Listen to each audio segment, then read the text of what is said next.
ইরানের সর্বোচ্চ নেতা আয়াতুল্লাহ আলী খামেনিকে খতম করে দিয়েছে আমেরিকা। একবিংশ শতাব্দীতে এটা ঐতিহাসিক ঘটনা। আমেরিকা ইসরায়েলের যৌথ হামলায় প্রাণ গিয়েছে আয়াতুল্লাহ আলী খামেনির মেয়ে, জামাই, নাতি সহ গোটা পরিবারের। নিশ্চিহ্ন করে দেওয়া হয়েছে খামেনির গোটা পরিবার। কেন খামেনিকে মারতে মরিয়া ছিল ইসরায়েল আমেরিকা? পশ্চিম এশিয়ায় ইহুদিদের সিংহনাদ, সেই সঙ্গে যুক্ত হয়েছে মার্কিন যুক্তরাষ্ট্রের মহাকাব্যিক ক্রোধ। দুই মহাশক্তির যাবতীয় রাগ ফের একবার আছড়ে পড়ল সাবেক পারস্য দেশে। তাদের মুহুর্মুহু ক্ষেপণাস্ত্র এবং ড্রোন হামলায় নিহত হয়েছেন শিয়া ধর্মগুরু তথা সর্বোচ্চ নেতা আয়াতুল্লাহ আলী খামেনি। কেন তাকে নিকেশ করতে এতটা মরিয়া ছিল আমেরিকা ও ইসরায়েল? কিভাবেই বা রাজনৈতিক উত্থান হয়েছিল তেহরানের এই কট্টরপন্থী নেতার? চলতি বছরের 28শে ফেব্রুয়ারি ইরানে হামলা চালায় ইসরায়েল ও মার্কিন ফৌজ। রাজধানী তেহরান সহ একাধিক শহরে আছড়ে পড়ে তাদের ড্রোন ও ক্ষেপণাস্ত্র। এই আক্রমণের বেশ কয়েক ঘন্টা পর গণমাধ্যমের কাছে মুখ খোলেন ইহুদি প্রধানমন্ত্রী বেঞ্জামিন নেতানিয়াহু। খামেনি এবং পারস্যের প্রেসিডেন্ট মাসুদ পেজেশকিয়ানকে নিশানা করেছিল আমাদের যৌথ বাহিনী, আর তাতেই প্রাণ হারিয়েছেন সেখানকার সর্বোচ্চ নেতা। নেতানিয়াহুর এই বিবৃতির পর নিজের সমাজ মাধ্যম প্ল্যাটফর্ম ট্রুথ সোশ্যালে এই নিয়ে পোস্ট করেন মার্কিন প্রেসিডেন্ট ডোনাল্ড ট্রাম্পও। সেখানে তিনি লেখেন, ইতিহাসের অন্যতম কুখ্যাত ব্যক্তি খামেনি, তার বাহিনীর হাতে যাদের অঙ্গহানি বা মৃত্যু হয়েছে তাদের প্রতি ন্যায় বিচার হলো। 1 মার্চ সকালে সুপ্রিম লিডারের মারা যাওয়ার খবর নিশ্চিত করেছে তেহরানও। শুধু তাই নয়, তার মৃত্যুতে 40 দিনের রাষ্ট্রীয় শোক পালন করার কথা ঘোষণা করা হয়েছিল।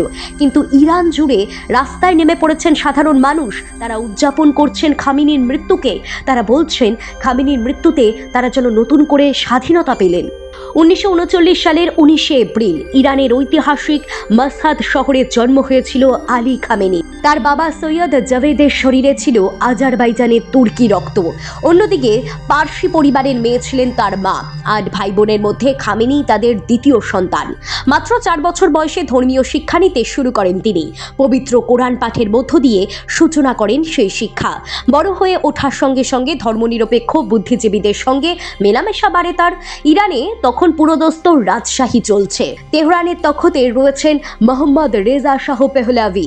যুক্তরাষ্ট্র সহ পশ্চিমী দুনিয়ার সঙ্গে যথেষ্ট ভালো সম্পর্ক ছিল ইরানের। দেশকে আধুনিক করতে সেখানকার মুক্ত চিন্তা পারস্য ভূমিতে নিয়ে আসেন তিনি।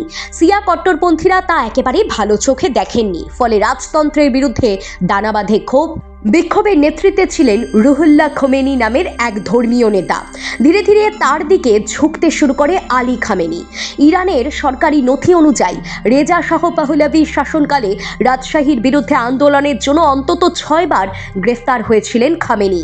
3 বছরের জন্য নির্বাসনেও যেতে হয়েছিল তাকে। 1979 সালে সাবেক পারস্য দেশে ঘটে যায় ইসলামীয় বিপ্লব। ফলে পরিবার নিয়ে দেশ ছেড়ে পালাতে বাধ্য হয়েছেন শাহ পাহলাভি।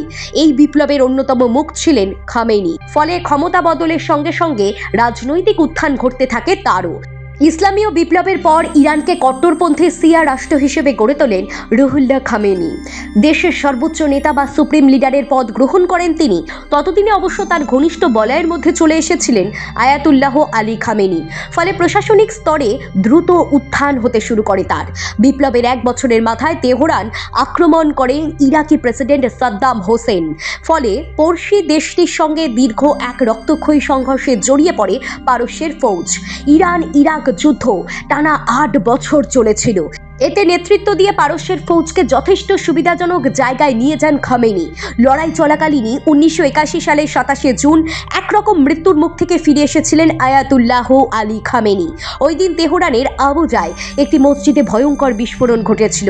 ঘটনার সময় সেখানে হাজির ছিলেন শিয়া ধর্মগুরু। মারাত্মকভাবে জখম হয়েছিলেন খামেনি। শুধু তাই নয়, পক্ষাঘাতে পুরোপুরি অকেজো হয়ে গিয়েছিল তার ডান হাত। বাঁ হাত দিয়েই এত বছর দেশ শাসন করলেন।